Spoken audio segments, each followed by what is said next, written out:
Number exercise 4.1। তো এই ম্যাথটায় যেটা দেখা যাচ্ছে 2 এর পাওয়ার n plus 4 minus 4 into 2 to the power n plus 1 divide 2 to the power n plus 2 divide 2। আচ্ছা, 2 এর পাওয়ার n প্লাস 4 উই নো 2 এর পাওয়ার n অ্যান্ড 4 এরা এডিশন আকারে আছে। সো এটাকে যদি আমরা আলাদা করে লিখি তাহলে এটার হবে 2 to the power n into 2 to the power 4। এটা এক্সপোনেন্টের একটা basic rule. If the power will be at form, then we can divide it 2 to the power n into 2 to the power 4। এভাবে আমরা আলাদা করে লিখতে পারি।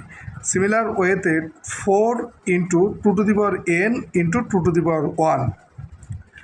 একইভাবে আমরা এইখানে ডিনোমিনেটরে দেখতে পাচ্ছি 2 এর পাওয়ার n প্লাস 2। তো যেহেতু এখানে পাওয়ারটা অ্যাড আকারে আছে n প্লাস 2, তো আমরা যদি বেসটাকে আলাদা করে লিখি তখন এটা হবে 2 to the power n into 2 to the power 2। অর্থাৎ যদি পাওয়ারটি অ্যাড আকারে থাকে তাহলে আমরা বেসকে আলাদা করে লিখতে পারি ডিভাইড 2। আচ্ছা, যেহেতু এখানে আমরা 2 টু দি পাওয়ার n আছে আর এবং 2 টু দি পাওয়ার n আছে, আমরা এটা কমন নিলাম। কমন নিলে হবে 2 টু দি পাওয়ার n।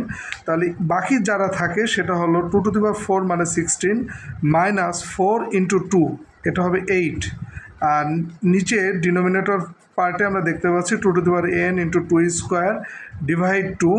তো ডিভাইড 2 মানে পুরো টিমটার সাথে 2 ভাগ আকারে থাকবে, ডিভাইড আকারে থাকবে।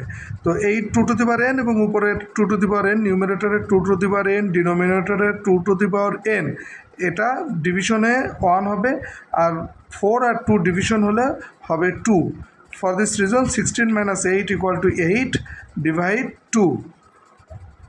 4 ডিভাইড 2 হওয়ার কারণে নিচে 2 থাকবে এবং 2 দিয়ে 8কে ডিভাইড করলে হবে 4। This is the answer.